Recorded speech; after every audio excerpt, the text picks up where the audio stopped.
But Baalbek, if there was one example, one ancient site on Earth that is evidence of a lost ancient advanced civilization, a single stone block in Lebanon weighs 1,500 tons. That's heavier than 10 blue whales stacked on top of each other. This is Baalbek in the Lebanon. Each of these 3 blocks weighs 900 tons. Our most powerful cranes today can barely lift 20% of that weight. Yet somehow, ancient people not only moved these monsters but placed them with surgical precision 23 feet in the air.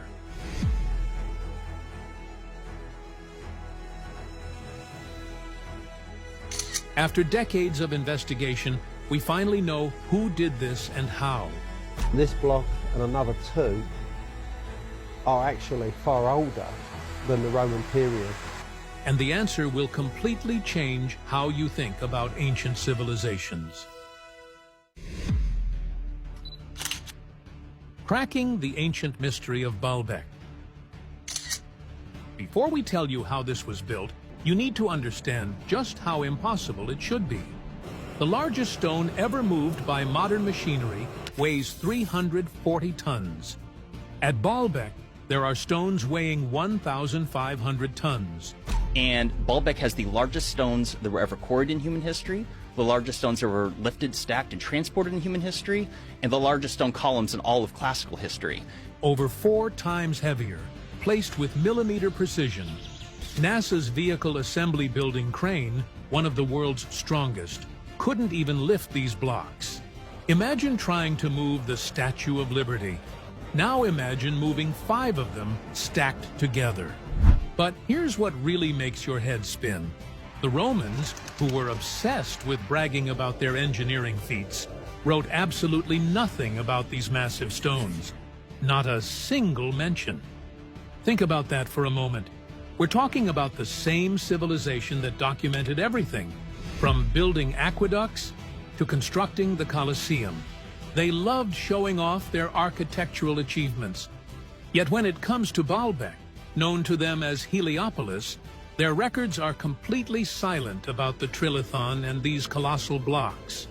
You don't see the Roman foot in those stones, which is weird. You would expect to see some sort of breakdown of the Roman foot in these measurements, but they're not there at Baalbek. This silence is deafening, and it raises a huge question. Were these stones already there when the Romans arrived?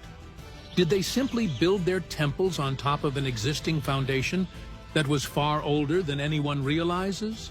It's like discovering that someone built a skyscraper on top of mysterious ancient foundations, but never bothered to mention who created those foundations or how they got there in the first place. For all the feats of Roman history, why would they have the most impressive feats over 2,000 miles away from the capital? This gap in the historical record has opened the door to some wild theories.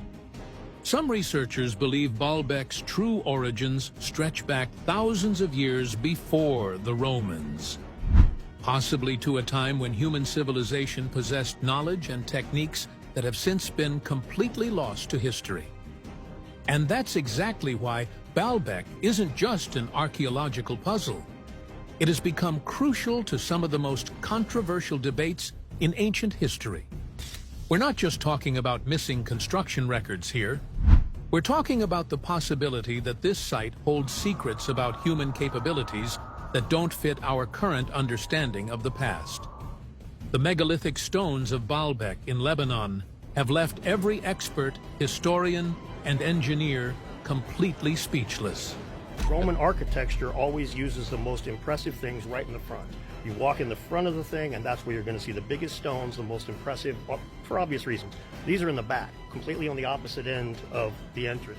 These stones are so huge that they challenge everything we know about ancient construction.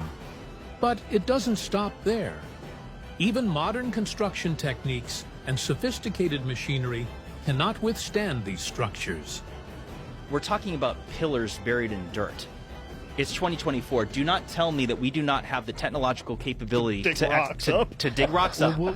Some say the structures signify some powerful civilization, while others think they show something beyond our physical world.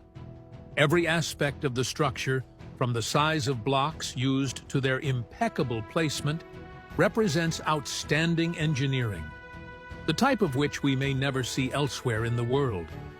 These aren't your average building blocks. The trilithon, as they are called, is 3 huge limestone slabs stretching 62 feet long, 14 feet high, and 12 feet wide. The weight of each one begins around 800 tons. But as extraordinary as that is, it isn't the most mind-blowing part. These giant stones aren't just sitting on the ground. They're suspended 23 feet in the air, fitted together perfectly with no space for even a speck of dust. Now, think about this for a second. How do you even begin to move something that weighs as much as several jumbo jets, let alone lift it up and place it with surgical precision? And remember, this was accomplished thousands of years before we had cranes, hydraulic lifts, or modern machinery. But here's where things get really interesting. About half a mile from the main temple, there's a quarry that holds even bigger secrets. It looks like the birthing place of the stones, with evidence that they weren't supposed to be the only ones. Sitting there, abandoned for centuries, are 3 unfinished stone blocks that make the trilithon look small by comparison. The first one is what they call the Stone of the Pregnant Woman. It weighs nearly 1,000 tons. Then there's the Stone of the South, discovered in the 1990s, weighing a staggering 1,200 tons. And if that doesn't blow your mind, archaeologists found an even bigger one in 2014, the Forgotten Stone, which weighs around 1,500 tons. The local legends around these stones are fascinating too. One story tells of a pregnant woman who convinced the people to feed her by claiming she knew the secret to moving these massive blocks. Hence, the name Stone of the Pregnant Woman. Another speaks of supernatural beings, such as pregnant jinn, who were supposedly responsible for cutting and transporting them. Some locals even believe touching the Stone of the Pregnant Woman can increase fertility. These folk tales might sound far-fetched, but they reveal that these monuments have puzzled people for generations, each one passing down stories that try to justify the seemingly impossible. Even modern engineers are equally baffled. One study suggested you'd need over 500 people working with sophisticated machines to move a 557-ton block across flat ground. But moving it uphill and lifting it 23 feet into the air? Engineers today estimate you'd need 40,000 workers. That's more people than the population of most small cities. And that raises the ultimate question: why? Why would ancient builders choose to work with stones so impossibly large when smaller ones would have been just as effective? What drove them to attempt something that pushes the boundaries of what seems physically possible, even by today's standards? The Baalbek megaliths don't just challenge our understanding of ancient engineering, they completely rewrite it. And the more we study them, the more questions they raise about what our ancestors were truly capable of achieving. The question of who built Baalbek has sparked more arguments, theories, and sleepless nights among researchers than almost any other ancient mystery. And the more evidence we uncover, the more complicated the answer becomes. Fact or myth? All right, let's talk about the elephant in the room. Baalbek has spawned some absolutely wild theories over the centuries, and it's not hard to see why.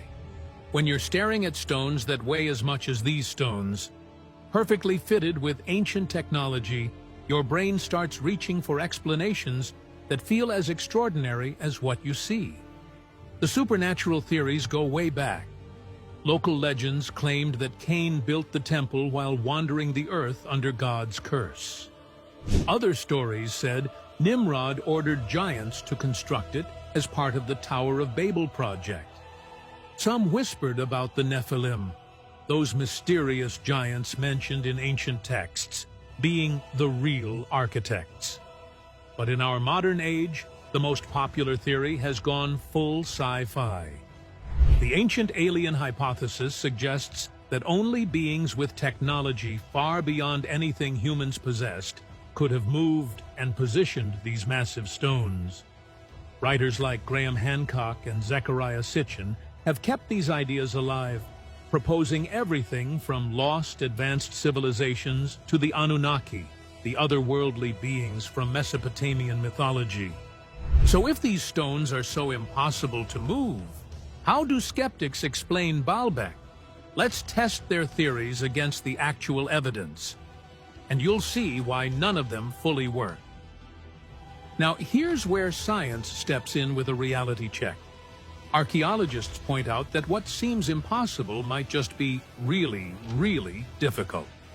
The Romans were absolute masters of engineering. They had sophisticated cranes, pulley systems, capstans, and massive wooden wheels.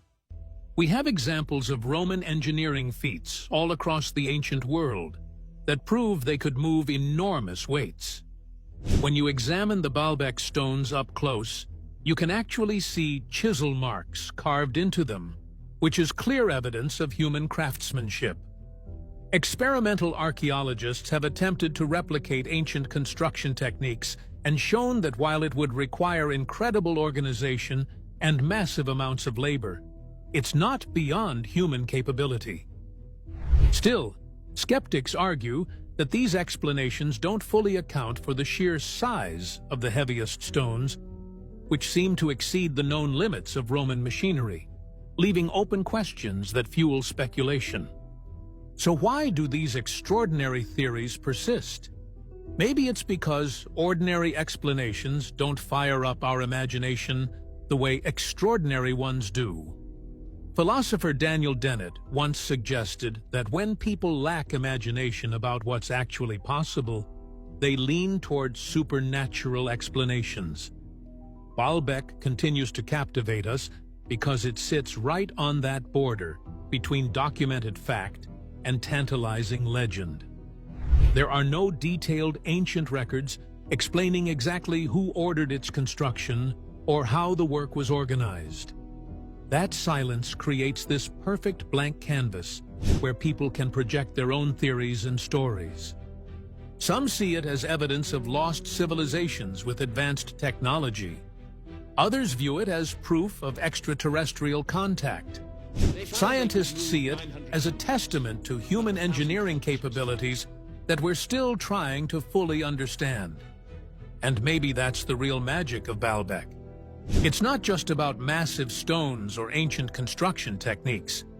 It's about how a single archaeological site can simultaneously challenge our understanding of the past while inspiring our wildest theories about what might be possible. The truth is, whether built by ingenious humans or mysterious forces, Baalbek remains one of the most extraordinary achievements in human history. And that's pretty incredible, either way you look at it. Modern investigations and findings. When archaeologists finally got permission to dig deep at Baalbek, what they found changed everything. Pottery with cuneiform writing proves people were here thousands of years before the Romans. Stone blueprints carved directly into the temple floors. And most shocking of all, construction techniques that match buildings in Jerusalem with impossible precision. While everyone's been debating how the stones were moved, there's been over a century of serious scientific investigation quietly uncovering the real secrets of Baalbek. And what researchers have found is absolutely fascinating. The modern scientific story begins in 1898, when Kaiser Wilhelm II of Germany visited the site. His visit sparked the first major archaeological excavations that ran until 1904. What started as imperial curiosity turned into groundbreaking research that began rewriting Baalbek's entire history. Each layer they uncovered raised more questions than answers. The most shocking revelation came when they cleaned the Temple of Jupiter and found evidence that human settlement at Baalbek goes all the way back to the Neolithic period. We're talking about people living on this site potentially 10,000 years ago, long before anyone thought this place was significant. If people lived at Baalbek 10,000 years ago, it suggests the site's importance goes way deeper than Roman colonization, and that the massive foundation stones, the trilithon and other megaliths, have been in place before colonization by the Romans. Hence, the complete silence by the Romans. After all, you couldn't expect the Romans to document how they came about if they knew nothing about it. Meanwhile, the theory that an ancient settlement capable of such sophisticated engineering remains. Finding out that the structure predates Roman settlement doesn't solve the engineering puzzle. If anything, it's more evidence that a particular civilization existed before the Romans that had engineering methods that are currently lost to humans.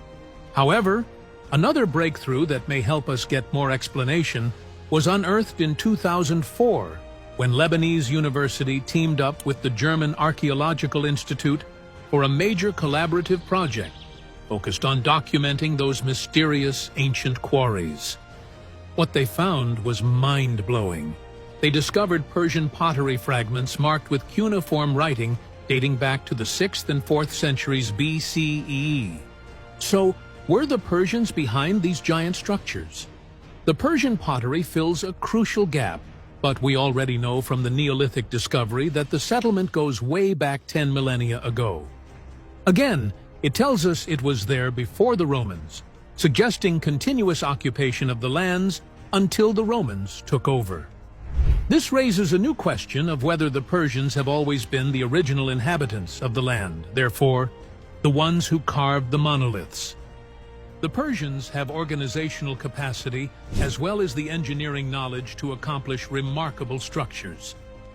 Theoretically, they can handle megalithic constructions and are viable candidates for the megalith builders.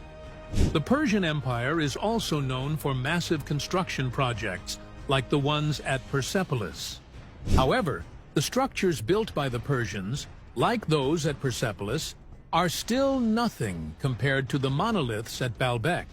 The Persepolis structures, for example, are made up of small blocks that weigh between 1 and 20 tons, while blocks at Baalbek weigh over 100 times more. The approaches are also different. The builders at Persepolis worked by breaking large boulders into smaller forms, which contrasts with the Baalbek builders who favored larger blocks.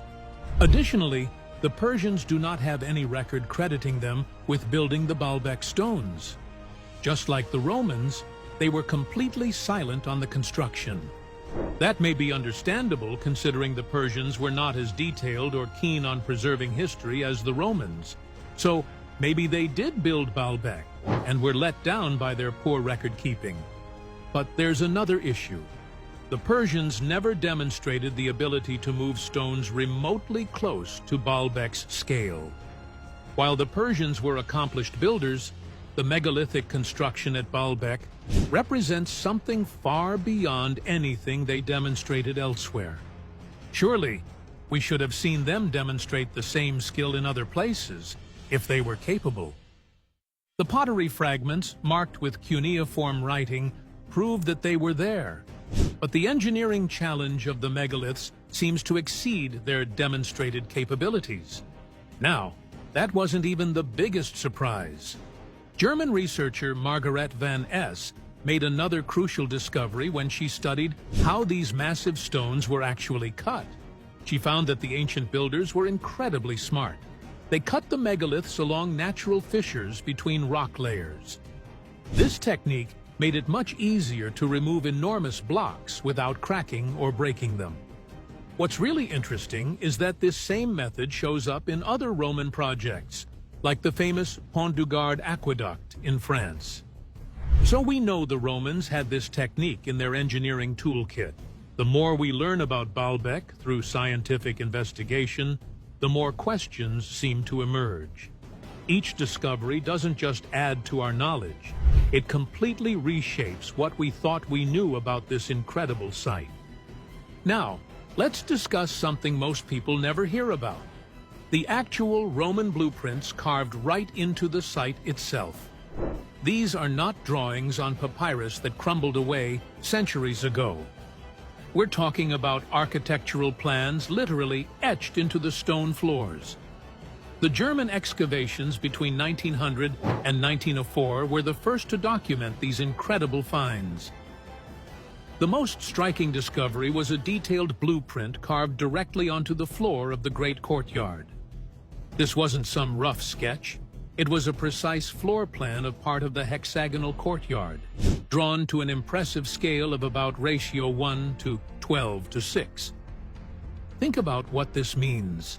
These weren't just skilled laborers throwing stones together. These were master planners who carefully calculated every angle, every measurement, every design element before they placed a single block. Were these carvings practical guides for construction workers? Or were they something more, like symbols of engineering pride to show off the incredible skill of the architects? However, the most shocking connection emerged when researchers took a closer look at Podium 1, which is the foundation supporting the 6 massive columns that still dominate the skyline today.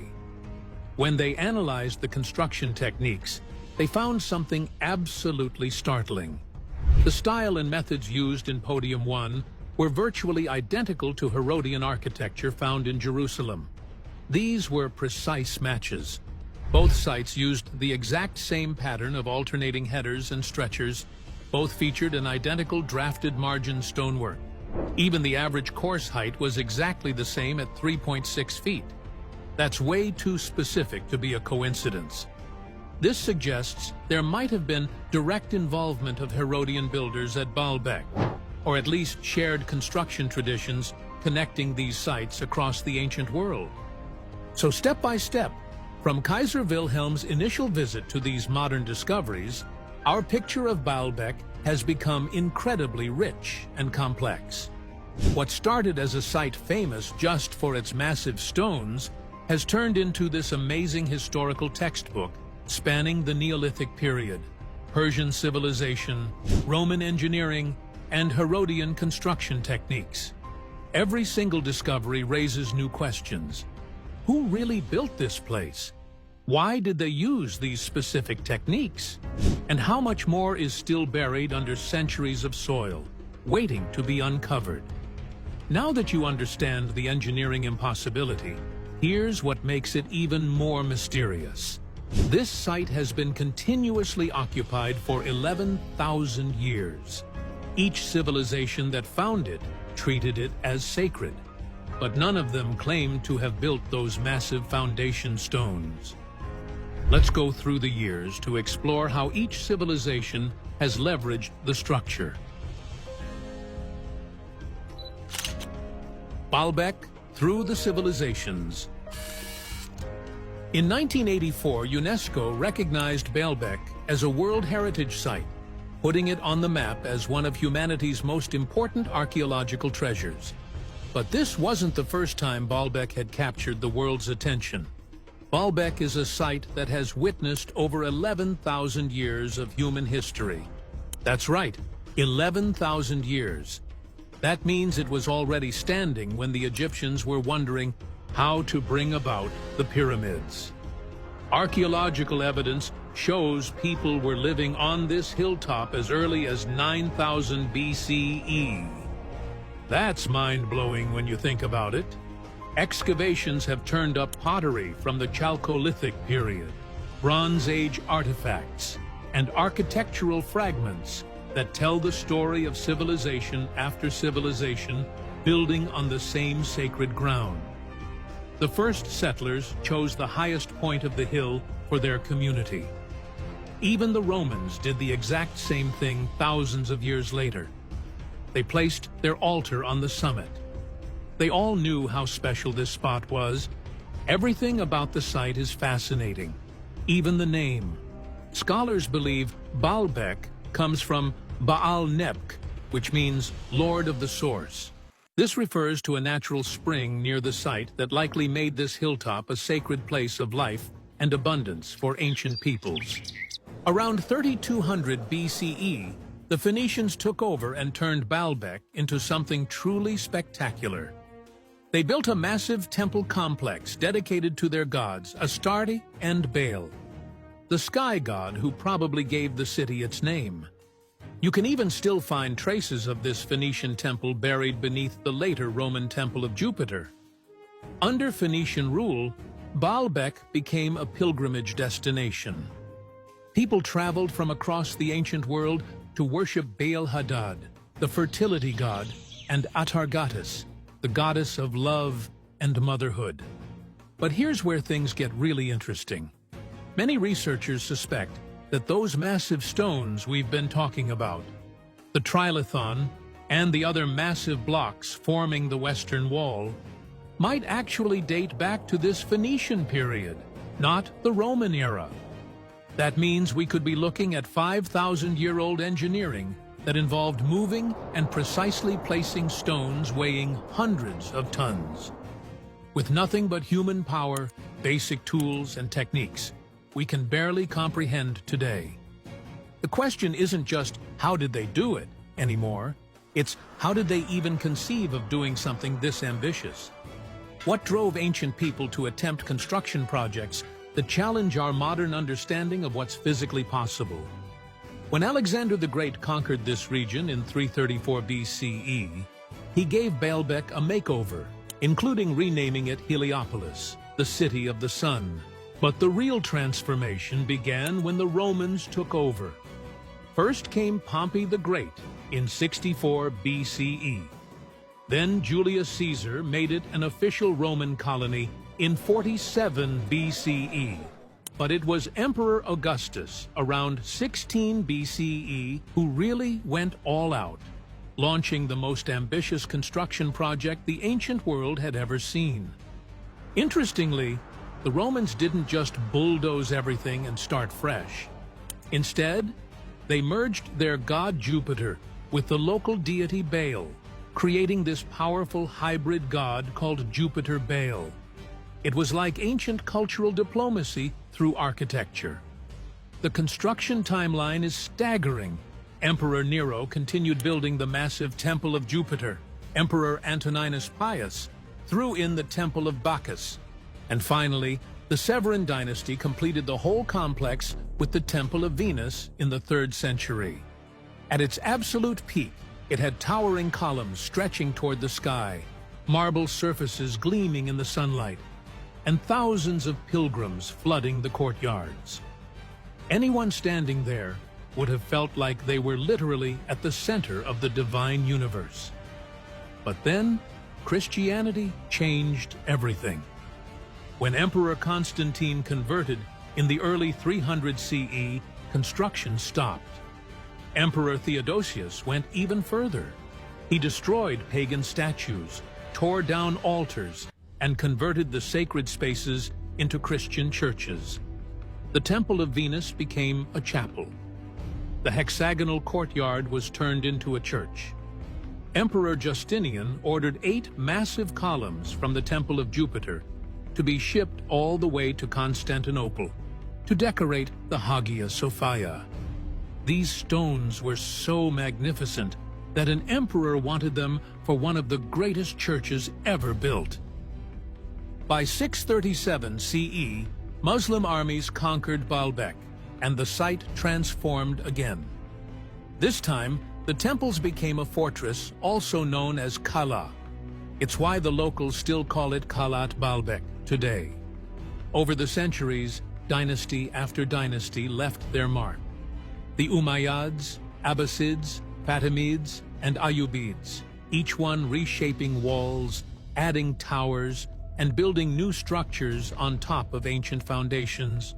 What we have today is essentially a historical layered cake. Every civilization that touched this place left something behind. But here's the thing that keeps haunting researchers.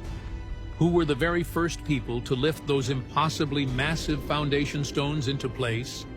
Who made the original decision that this hill would become a stage for gods, emperors, and conquerors for thousands of years?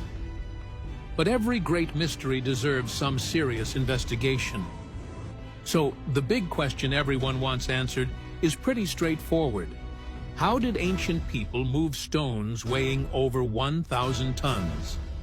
The theories that researchers have come up with are absolutely mind-bending, some as puzzling as the mystery itself. Let's start with the most obvious theory: wooden rollers and ramps. At first glance, it sounds pretty logical. You place these monster stones on cylindrical wooden logs, which reduces friction, and then you just push or pull them across the ground. Simple physics, right? When archaeologists actually tried to test this theory in real life, it was a complete disaster. Richard Atkinson, a respected archaeologist, attempted to move just a replica Stonehenge blue stone, a tiny stone compared to Baalbek's giants. The moment they started pulling it uphill, the whole thing began sliding sideways uncontrollably. In another experiment, researchers were transporting a replica statue when it suddenly lost balance, tumbled right off the rollers, and smashed into pieces. Now picture trying this with stones that are literally hundreds of times heavier, across nearly a mile of rocky, uneven terrain. So researchers pivoted to what seemed like a more promising explanation: Roman engineering genius. And let's be honest, the Romans were absolutely incredible builders. They created crane systems that were centuries ahead of their time. Their basic model, the tripastos, used a simple setup: a winch, rope, and 3 pulleys. Then they upgraded to the pentaspastos with 5 pulleys. But their heavy-duty machine was the polypastos with 15 pulleys, 4 masts, and just 4 people to lift 2.2 pounds. When they added tread wheels to the mix, they could handle up to 4.4 pounds. For the really massive jobs, Romans built these enormous wooden lifting towers powered by teams of people and animals working a capstan together. For way too long, modern scholars have seriously underestimated ancient workers, dismissing them as basically unskilled laborers. But that's wrong. These people were brilliant engineers and problem solvers.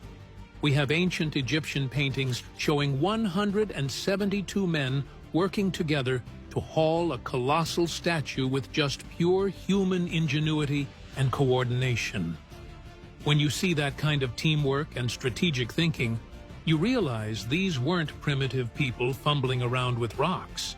But even when you give ancient workers full credit, Baalbek is still in a league of its own. Moving an 800 to 1,000 ton block isn't just a bigger version of dragging a statue. We're talking about a completely different category of challenge. Margaret van Es, from the German Archaeological Institute, actually suggested that human-driven capstans could explain how the Baalbek stones were moved. On paper, it sounds like a solid theory. But here's where the math completely falls apart. Even the most advanced Roman cranes couldn't carry more than 6 tons. 6 tons? We're talking about stones at Baalbek that weigh 800 to 1,000 tons. The Baalbek stones were more than 100 times heavier than what their best equipment could handle. So we're left with this incredible puzzle. If wooden rollers were completely impractical, and even the most sophisticated Roman machinery was laughably inadequate, then how did they do it? After centuries of research, countless experiments, and heated academic debates, we're still left scratching our heads. No single theory fully explains how this was accomplished. The stones were simply too massive for any lifting technology we know the Romans possessed, and dragging them across that rocky terrain seems virtually impossible. This has led to some interesting alternative theories. Some researchers insist there must have been lost engineering techniques, sophisticated methods that were perfected by ancient builders but never written down or passed on to future generations. Others have suggested that maybe the stones were never transported at all. What if they were quarried and partially shaped right at the construction site? It's an intriguing possibility, but even that doesn't fully explain the precision and scale of what we see. When you stand at Baalbek today, looking up at those towering columns and impossible stone blocks, it's hard not to feel like you're looking at something that refuses to give up all its secrets. It's a mystery that keeps whispering new questions about what ancient civilizations were truly capable of achieving. Thanks for watching. If you're yet to do so, it's time to smash the like button. And if you enjoy deep dives like this, we have many more ancient mysteries to explore with you. Hit the subscribe button, and we'll see you in the next one.